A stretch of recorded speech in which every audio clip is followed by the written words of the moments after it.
Everybody, it's Monday, September 30th, 2024. Welcome to the NFL Fantasy Football Show, where we're starting ourselves at tight end this week. It's me, your man, MG Marcus Grant, joined by Michael F. Florio and Laquan Jones. Florio, you are, I know, somewhat distracted. Pull behind the curtain. As we are recording this show, the New York Mets are playing for their playoff lives. How are you feeling this morning? Cautiously optimistic because they got two chances to get in tonight. So if they don't win the first game, the hope is that the Braves sit everyone. But if it comes down to game two, I'm going to be a nervous wreck. Oh, well, good to know that, at least the Bills they got their thing out of the way, so you don't have to worry about that anymore.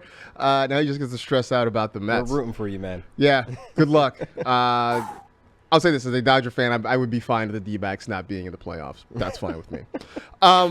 Anyway, we're going to look at some fantasy football things because that's what this show is about. We'll have our biggest takeaways from week 4, plus some guys we'd like to have a do-over on, and we will get into the waiver wire because everybody needs the waiver wire for sure. But let's start, as we always do, with some fantasy headlines.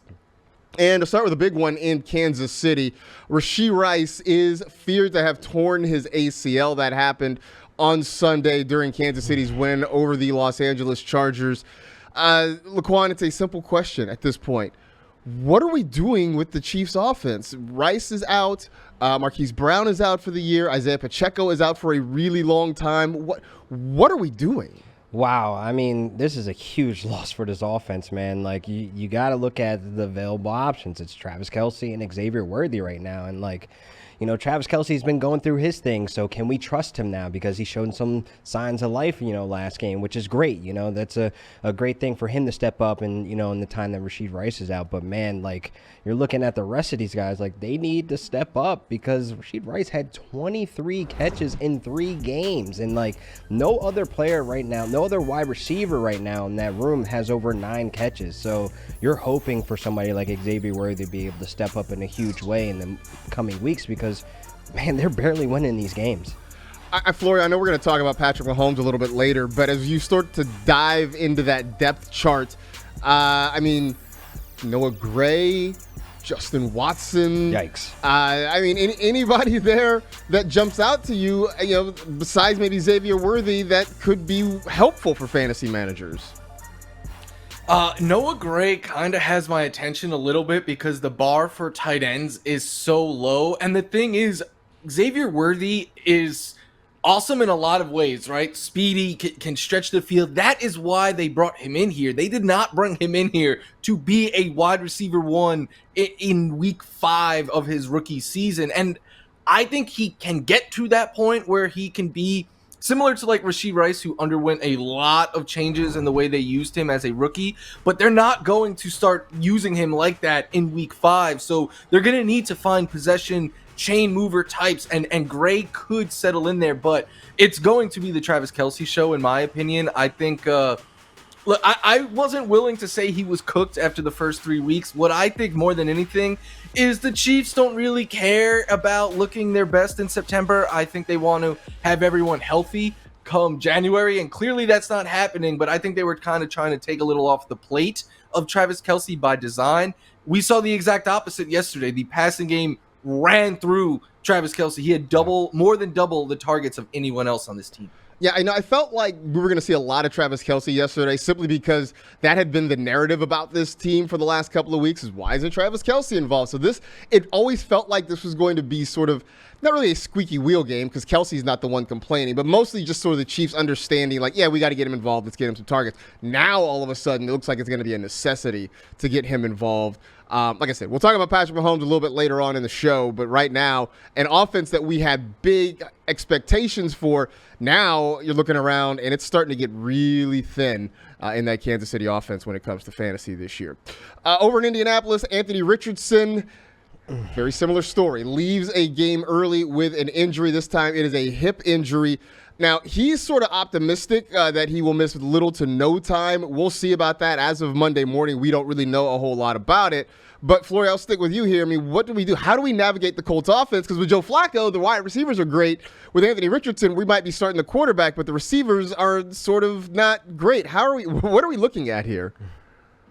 It's exactly what you just said, Marcus. With Anthony Richardson out yesterday, Michael Pittman and Josh Downs had huge games and by far their best games of the season, especially for Michael Pittman. But we know that when Anthony Richardson is healthy, he is going to start. And I look, a lot could change in a week in the NFL, but he was out there yesterday jogging on the sideline trying to convince the coaches to let him back in. And they even said, like, we had a 2-touchdown lead. It felt like a game that we didn't need to risk our franchise quarterback in. I think we probably see Richardson sooner than later, and that is a bad thing for the receivers because Anthony Richardson is struggling with his accuracy, but where he specializes in is throwing it deep, which is why I continue to be like, Alec Pierce is a high upside sleeper any week that Anthony Richardson starts. The one saving grace, though, is more than half of Michael Pittman Jr.'s yards came on 2 long catches from Anthony Richardson. So maybe there's something there that they continue to build off of moving forward. And then we saw the highs and lows of Richardson, even on that first drive, right? Like the first pass he threw just ripped a dart right to Pittman. You're like, oh, this is great. Then a couple of plays later has a wide open out and just sails it over his head. I mean, it was the good and bad all within a handful of plays for Richardson, but we'll keep an eye on his status, see if he's able to go, because that will impact how you're feeling about the pass catchers there in Indianapolis. Let's get now to our fantasy heroes presented by Subway. Looking at the top scorers for week 4. Obviously, Monday Night Football. 2 Monday Night Football games still to be played. Justin Fields, 312 passing yards, a passing touchdown, also 55 yards on the ground, and a pair of rushing scores. Nearly 32 points for him. Derrick Henry got it going on the first play that he touched the football, went 80-something yards for a touchdown, finished the day with 2 total touchdowns, 199 rushing yards, almost 36 points for El Tractorcito. Nico Collins continues to prove he's the wide receiver 1 in Houston, 12 catches, $151 and a touchdown. That was good for 33.1 points. Tucker Kraft, 6 catches, 53 yards, and a touchdown, 17.3 points, which makes him an absolute tight end stud nowadays. Younghoe Koo, 4 made field goals, 2 PATs, 18 points. The Falcons win despite not scoring an offensive touchdown. That's wild. The 49er defense had themselves a day against the Patriots, 6 sacks, 3 takeaways, and a pick 6 from Fred Warner, 22 points for the Niners defense. So we'll take a look now at our own fantasy heroes. And Laquan, look, we thought Justin Fields could make an impact. I don't think we expected it to be happening in week 4 of the season, but this is where we are. No, he is my fantasy hero, man. He gave my team a huge spark because, man, I was on the fence of like, I don't know, man, Justin Fields this season, I don't know if he's going to be the guy, but he showed up and showed out in this game, and I feel like, you know, him throwing 300 yards, this is rare. This is only his second time in his career he has done this, and then throw up 3 touchdowns, and what's even better, he's looking great with George Pickens, because, like, he almost had a 100 passer rating last game targeting George Pickens, and he's putting this ball exactly where it needs to be, because we know George Pickens, he's not a great separator, he's not a guy that's going to get far off from the defenders, but where Justin Fields is putting this ball at and his catch rate is, he's able to come down and make the big plays. So Justin Fields is balling out right now, and my fantasy rosters are happy that I got him this summer late in those drafts. I mean, look, I know a lot of folks drafted him late. Again, we thought Russ was going to get the start early on, but it appears right now Russ not getting that job back anytime soon. Not looking so He's great. He's not cooking. Florio, your fantasy hero, a guy that I put him near the top of the list of players we take for granted, but maybe this is a chance to not take him for granted and appreciate what he does. Yeah, I'm appreciating Mike Evans because I know a lot of people out there were getting concerned with Mike Evans. In fact, I even had people tweeting me this week like, should I sit Mike Evans? This is the Chris Godwin show, stuff like that. And then Big Mike comes out and reminds everyone like, look, I am still a wide receiver 1. He had 1 less target yesterday than he had in the first 3 weeks combined. Went for 8 catches, 94 yards, and a touchdown. And what I love, Chris Godwin also 8 in this game, and Baker Mayfield is putting up big numbers. The Bucs offense looks like, especially through the air, looks like one that could potentially, like, I know we're only in the first month of the season, but it could win leagues for people this year because they are just playing at that high of a level right now. So must start Mike, must start Chris, must start Mayfield, I would say as well right now. Yeah, man, Liam Cohen has done wonders with that offense. I mean, they were good last year. He's kept it cooking right along through the first month of the season this year. For me, this is sort of a heads up, a shout out, as well as sort of, look, an admission that I sort of missed. I was telling folks to kind of stay away from Jordan Love this week. He was coming back. He hadn't practiced, coming back off that injury. Looked like he was going to be less than 100% and was going against that Vikings defense that has given everybody fits. Joke's on me. Jordan Love was great yesterday. 389 passing yards. Did have the 3 picks, so it was kind of a rough start, but he kind of got rolling in the second half of that game, made it really interesting. Green Bay almost coming back to win there. 28 fantasy points from him. And it's another reminder, though, by the way, that now that he's back, the Packer wide receivers are back in play again. We already knew about Jaden Reed, but, Christian Watson, before he got injured, was making plays. Dontavian Wicks stepped in and made some plays late in that ball game as well. So now it looks like the Packer offense is once again fully functional. And if he was able to do it at less than 100% against the Vikings, you can feel really good about having him in your lineup pretty much for the rest of the year going forward. All right, those are the guys that did well for us. Now some things that maybe leave us a little bit frustrated.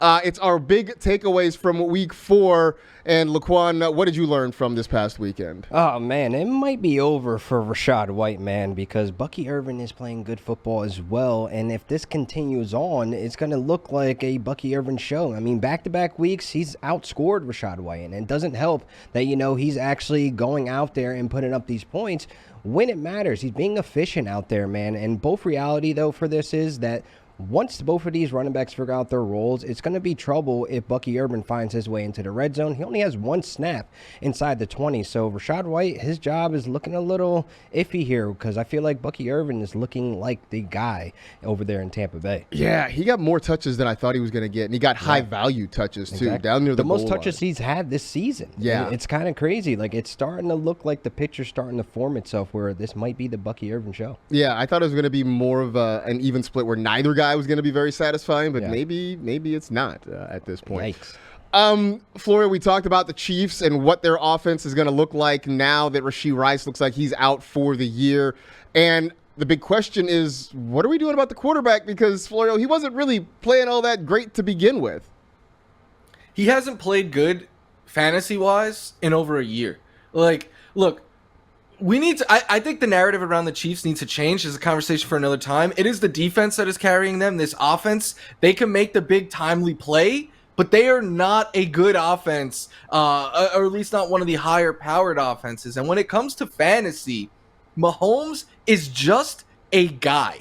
He might be your GOAT in real life, but in fantasy, this past week, I said I would play Sam Darnold, Justin Fields, Geno Smith, and a couple other quarterbacks over him, and they all nearly doubled what Patrick Mahomes gave you. He has scored 17 fantasy points 1 time in his last 13 games. Since the start of last season, he has topped 26 fantasy points once. That means in any given week, the floor is less than 17, the average outcome is less than 17, and if he hits and has a big game, he is giving you an average Jaden Daniels game right now. So I don't see any way you just continue to start him as a must-start quarterback or something like that. Yes, I know you drafted him to be that player, but you can get guys, Sam Darnold, Justin Fields, Geno Smith. There's other names as well that I would feel better about starting. Maybe you play the matchups week to week or something like that, but Mahomes is no longer a must-start option. In fact,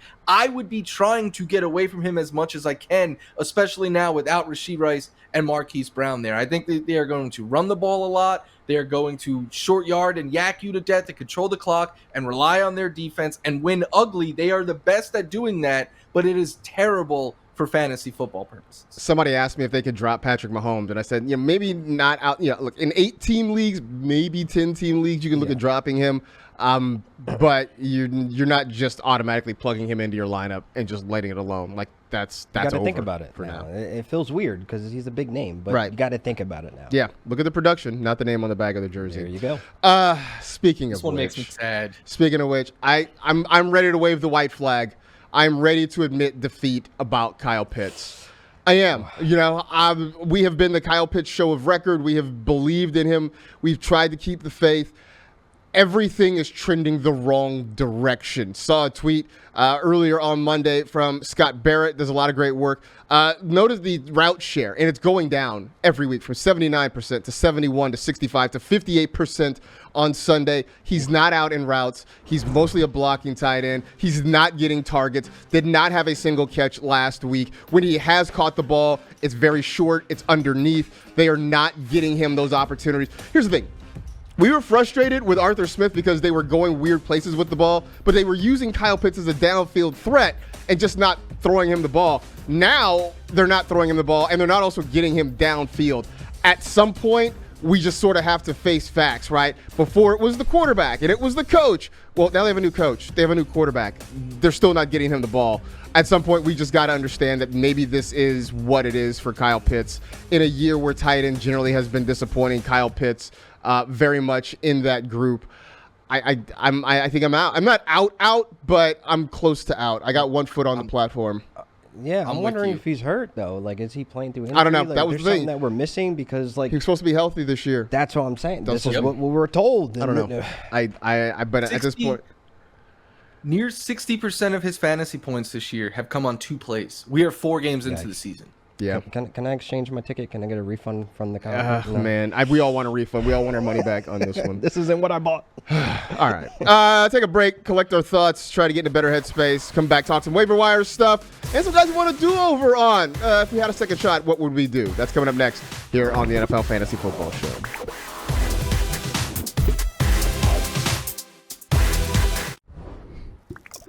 It is time for the waiver wire presented by YouTube TV. Florio, who should we be looking at this week?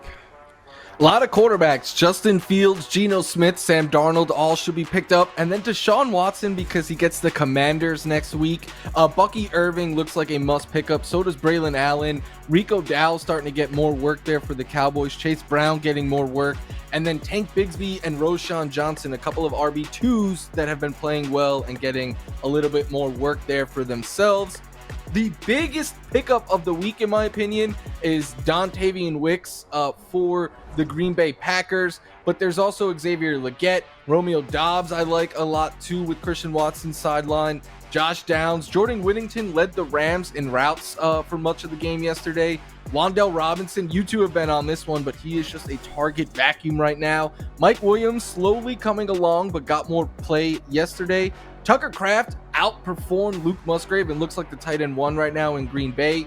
Cade Otton has at least 8 targets in 2 straight. And then Zach Ertz, he might not get a bunch of volume, but when he's got the most accurate quarterback in the world, he is turning his his targets into catches at a pretty high rate.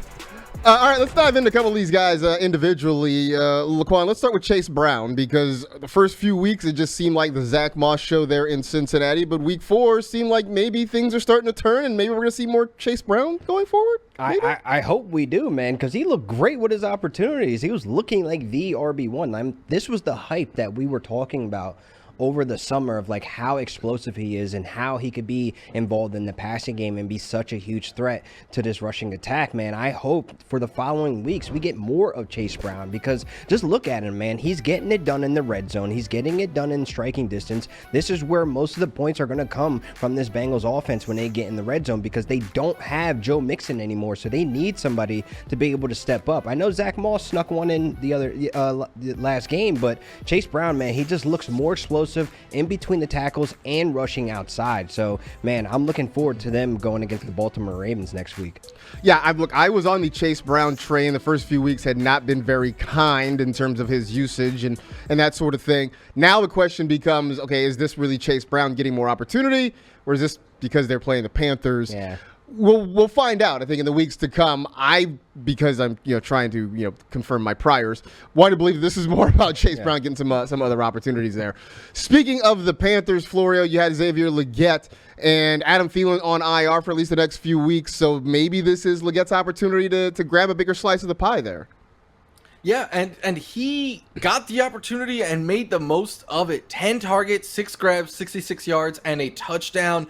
It was really the him and Deontay Johnson show yesterday, and I know people might be like, yeah, well, it was a game where Andy Dalton had to throw 40 times. They were playing 40 times. They were playing in catch-up mode. They're going to be playing in catch-up mode more often than not, but the volume is too good to get away from. So outside of Wicks, he is my favorite wide receiver to target because long term, there's a lot of upside there. This was his 4th NFL game. Like, he could just continue to get better and better as the season goes on. So definitely someone I want to take some shots on this week.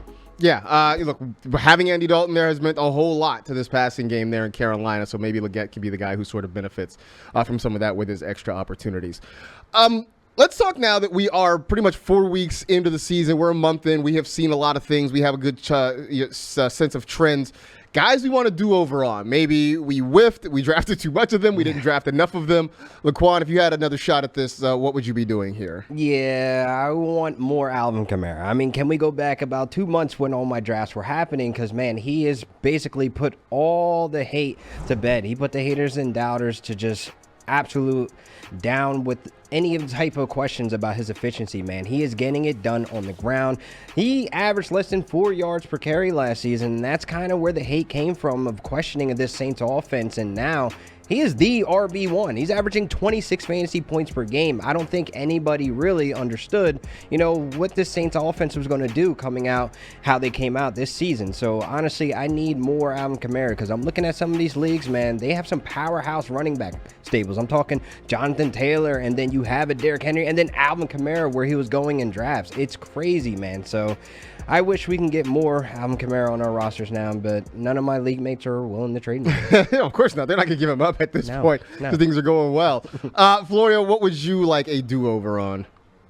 Jayden Reed. I loved Jayden Reed as a rookie. I had him on more teams, and the Mets just went down 2-0. I had him on more teams than most wide receivers last year, and it worked out phenomenally. And all summer, I was like, if I'm going to take a shot on any Packers wide receiver, it's going to be Jayden Reed. But I thought that the 4 mouths to feed and the narratives that we heard all summer, I really let it get to me, and I did not draft Jayden Reed in a bunch of places. He has played 2 games this year with Jordan Love and looks like an absolute elite wide receiver 1 with him. So I wish I had him on more teams, but if you have him, as long as Jordan Love is healthy, Jayden Reed is a must-start fantasy option. Yeah, I mean, look, I know Matt LaFleur doesn't want to talk about having a number 1 receiver. We will.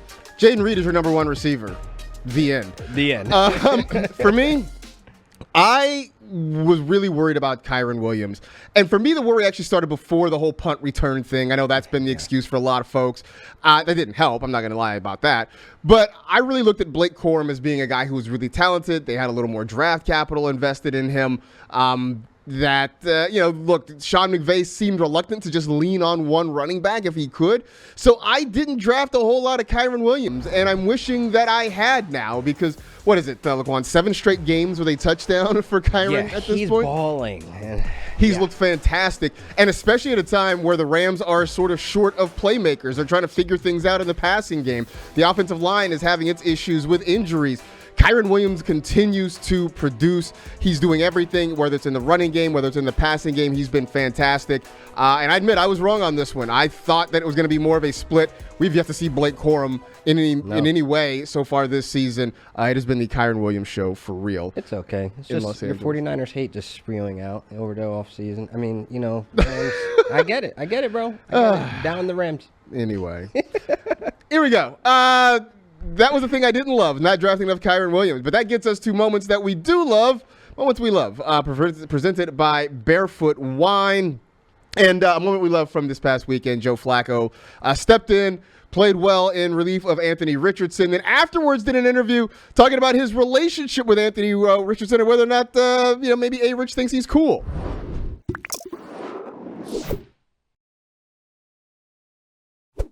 Listen, he told me his mom is 8 days older than I am. So there's no chance in the world that he thinks I'm cool. So there it is. Anthony Richardson's mom is only 8 days older than Joe Flacco, which, speaks to how old Joe Flacco is, but also, we forget how young Anthony Richardson is, guys. Yeah, for real. He's a baby. He's really just a kid coming in here and playing well. But Joe Flacco, guys, not only playing great football, but a great quote. And, at some point, him and Jameis got to get starting jobs just for the quotes. Yes. I bet you, though, Richardson and Flacco have a ton in common because Richardson probably grew up watching shows and listening to music that his mom liked, and that's the same stuff that Joe Flacco likes. Yeah, definitely. Very true. It'd probably be a lot of, hey, do you listen to this? And like Anthony Rich would be like, no, my mom does. My mom though. does.